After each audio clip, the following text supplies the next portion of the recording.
रुद्राक्ष, रुद्राक्ष मतलब क्या होता है, कोई बता पाएगा? Someone rudraksha, someone please rudraksha, what is rudraksha? It is seed. अपने हिंदू शास्त्र के अनुसार रुद्राक्ष को बहुत महत्व है, बहुत सारे लोग तो उसको गले में पहनते हैं। मैं कोई हिंदू शास्त्र की है उसकी बात अभी फिलहाल यहाँ नहीं कर रहा हूँ। मैं रुद्राक्ष को खाली मैंने एक रुद्राक्ष के फॉर्म में मैंने लिया है, ये मेरा खुद का मंत्र है साइज कंसल्टेंसी का। रुद्राक्ष को आपको पहन के चलना पड़ेगा। अगर आपको सक्सेसफुल एंटरप्रेन्योर होना है, सक्सेसफुल इंडिविजुअल होना है, तो रुद्राक्ष को पहन के चलना पड़ेगा। R stands for what? R stands for what? Responsible. Are we responsible? क्या हमें जिम्मेदार है मेरे ऑर्गेनाइजेशन के प्रति? क्या मैं ऑनेस्ट आदमी हूँ, अपने आप से ऑनेस्ट हूँ? क्या मैं जवाबदार हूँ मेरे पार्टनर्स के लिए? क्या मैं मेरे कलीग्स के लिए लॉयल हूँ? क्या मैं मेरे ऑर्गेनाइजेशन को रिस्पॉन्सिबिलिटी लेता हूँ? मेरे डाउन द लाइन 100 लोगों की टीम है, 50 लोगों की टीम है, 400 लोगों की टीम है, उनका रिस्पॉन्सिबिलिटी मैं लेके चलता हूँ। क्या मैं रिस्पॉन्सिबल हूँ? This R of Rudraksha stands for responsibility. Dear friends, U. Second one is U for what? U for unique forte. Everyone has a unique forte. आपका खुद का एक यूनिक फॉर्टे होता है। किसी का कम्युनिकेशन जबरदस्त होता है, किसी का फाइनेंस में जबरदस्त दिमाग चलता है, किसी का जबरदस्त चलता है दिमाग एडमिनिस्ट्रेशन के अंदर, किसी का जबरदस्त प्लानिंग के अंदर दिमाग चलता है, किसी का दिमाग जबरदस्त सेल्स के अंदर चलता है, वो एक्सलेंट सेलर होता है, वो जाके बेच के कुछ भी आ जाएगा, अपने आप को भी बेच जाएगा।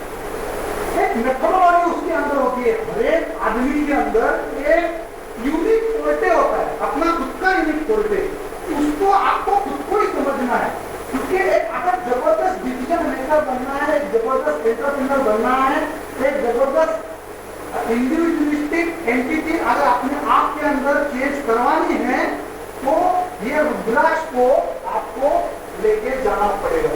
ये टेक इट फॉर ग्रांटेड। उसमें का सेकंड पॉइंट है unique forte. Third point is D for decision maker, जिसका आज हम लोग आने वाले 2 से 2.5 घंटे के अंदर, 3 घंटे के अंदर पूरा हम लोग डिसीजन मेकिंग को, मेकिंग ऑफ डिसीजन को समझने वाले। Third one is the making of decision making. You should be a decision maker, decision taker and decision implementer. Decision maker, decision taker and decision implementer. मेरे साथ में दोहराएंगे, decision maker, decision and decision. ये तीनों का मेरे को ब्यौरा करके बता पाएंगे कोई? You all seem to be great gentlemen sitting out here. You all seem to be talented personalities sitting over here. Can someone define this? If you want the mic, I'm going to share the mic also. Someone? Maker, taker and implementer. See, decision making, हमको decision कैसे लेना है ये process समझना है। Decision process होने के बाद में डिसीजन कंक्लूड करना है, उसको मैं डिसीजन टेकिंग बोलता हूँ।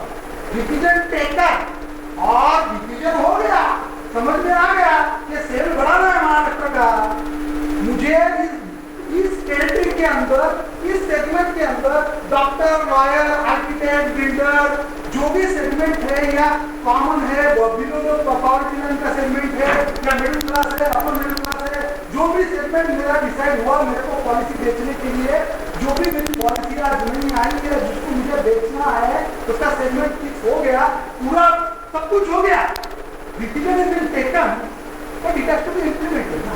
हम लोग डिसीजन ले लेते हैं लेकिन इम्प्लीमेंट करना भूल जाते हैं। मेरा मतलब भूल जाने का मतलब ये नहीं होता है कि एक्चुअली भूल जाते हैं, लेकिन वो इम्प्लीमेंट करने की जो क्षमता है वो क्षमता भी डेवलप करनी पड़ेगी। Follow of the decision that I have taken. हम लोग दिन के अंदर कितना डिसीजन लेते हैं आप लोग कोई बता पाएगा? 2, 10, 20, 50, 200, 500 कितने डिसीजन लेते होंगे हम लोग?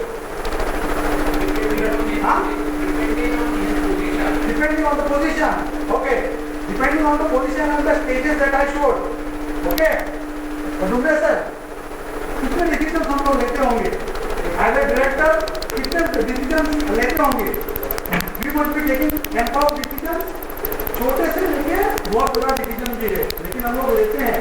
As a sailor, as an individual sailor भी हम लोग बहुत सारे डिसीजन लेते हैं. आज कहाँ जाना है, आज का प्रोग्राम क्या है, क्या करना है, क्या मैंने कल डिसाइड करके मेरा प्रोग्राम रखा है, मेरा आरईडी क्या है, रेडी अर्ली डे क्या है, क्या बता रहा है, मेरे जो नोट्स है वो क्या बता रहा है, कौन कौन से मीटिंग्स है, क्या क्या मुझे करना है, क्या क्या चीजों का ब्यौरा मुझे आज लेना है, कौन से विजिट्स है, XYZ ब्ला ब्ला ब्ला. तो हर चीजों का कुछ ना कुछ डिसीजन होता है. तो इम्प्लीमेंटेशन जो होता है बहुत जरूरी है. आपको जो डिसीजन आप लोग लेते हो उसका फॉलो होना बहुत जरूरी है. अगर बड़ा डिसीजन है तो फॉलो भी उतना ही नेसेसरीली है. उसके लिए हम लोग आगे जाके इसके बारे में सब कुछ समझेंगे. I will go to the other this thing. R stands for righteous. आपका एटीट्यूड एक righteous का एटीट्यूड होना चाहिए.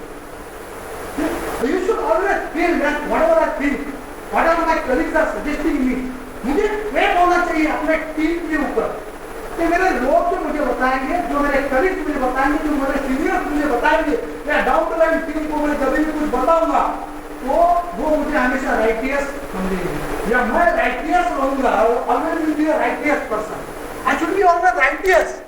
मैं हमेशा सही काम करूंगा, गलत काम नहीं करूंगा. ये जो राइटियस है ना, ये आप एक कलाकारी है, ये अपने अंदर आनी चाहिए. आप भले इंडिविजुअलिस्टिक सेलर हो, एक ऑर्गेनाइजेशनल एंटिटी हो, एक बैंक के कर्मचारी हो, कोई भी हो आप, ये आपके अंदर आना बहुत जरूरी है. Knowledge, codified knowledge of the world is growing at an immense, tremendous amount of speed which we don't even recognize. Software इतने जबरदस्त बढ़ रहे हैं, सॉफ्टवेयर नॉलेजेस इतने जबरदस्त फैला रहे हैं, गूगल जैसा जबरदस्त चीज आज है.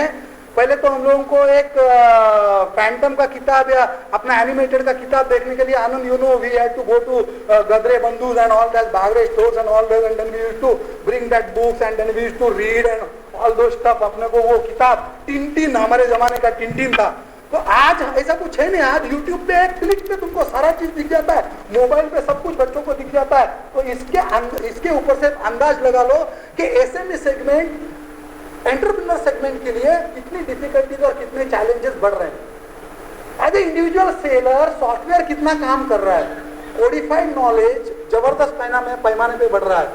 जबरदस्त नॉलेज का एक फैलाव पूरे ग्लोब में हो चुका है.